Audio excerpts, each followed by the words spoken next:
German territory under coconut palms, Turkey's water and endless beaches. All this once existed in the South Seas. In the series about the German colonies, we have already looked at the colony in China, but this time we will visit a much more distant place, the South Pacific. The area we are talking about today was called German Samoa, was located more than 15,000 kilometers away from home and was mainly known from its export of coconuts. But how could a German colony be established so far away? How was the rule, and how much Germany is still in Samoa today? We will answer all these questions in today's video. The first European to set foot on the islands of Samoa was a Dutchman in 1722, and he and subsequent explorers received a warm welcome from the local population, and an exchange of goods and technology took place. From the 1830s, however, more and more Western missionaries settled on the island, intervening in the social life of the inhabitants, and due to its strategic importance, Samoa became more and more important for foreign powers. Thus, numerous bases were established there to facilitate the sea route from the Americas to China and Australia. In addition to the British and the Americans, the Germans also played an increasingly important role on Samoa.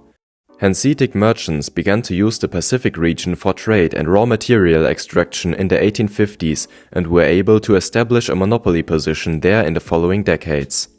The German merchants thus also began to buy large tracts of land in Samoa and conclude treaties with the rulers there, which also increased Germany's political influence on the islands. But this did not please the British and the United States at all, as they were planning the same thing. The rhetoric of all three claimant countries became increasingly harsh, and fueled by the lively public discussion in all the three states, the signs pointed to war. Thus, by 1889, more and more warships were gathering in Samoa's harbors, and any small spark could have been the straw that broke the camel's back. In the end, however, it was a cyclone that prevented a war, destroying many of the warships and forcing the parties back to the negotiating table. In 1989, the formerly independent Kingdom of Samoa was proclaimed, but in reality it was under the joint administration of Germany, the USA and the British Empire. That this joint administration could not last long, however, was probably foreseeable.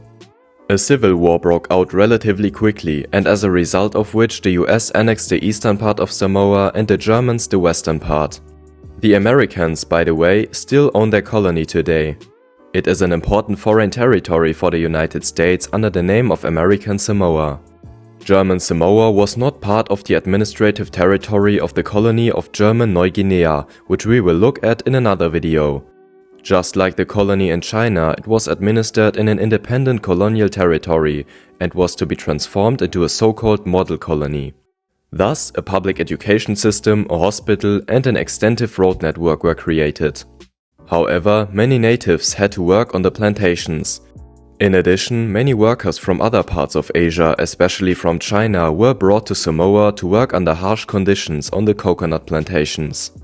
Overall, however, the rule ran very peacefully compared to most other colonies, and the Germans granted the locals extensive freedom over internal affairs. This also saved the Germans administrative costs, and the colony was the only one besides Togo that could exist without subsidies on Berlin. But only a few weeks after the outbreak of World War I, German rule ended again. The territory was simply too far away, so the German colonial administration decided to give up the colony without a fight, causing New Zealand to enter the capital with numerous battle cruisers and occupy the territory. It was in 1962 that Samoa gained its independence from New Zealand and from then on became a separate state. But what remained of the German rule? From the Samoan side, the German colonial period is now considered a just and peaceful time in which natives and German settlers coexisted peacefully, which is mainly due to the fact that the subsequent New Zealand rule was much more brutal. Even today, there is a small German community that is proud of the fact that Samoa's only beer is brewed according to the purity law, the Reinheitsgesetz. And almost all the buildings of the Germans are still standing today. For example, the German school, the hospital, and the huge warehouses of the Hamburg Plantation Company. Did you know the German colony in the South Pacific, or have you ever been there? Feel free to write in the comments. Thank you for watching and see you next time.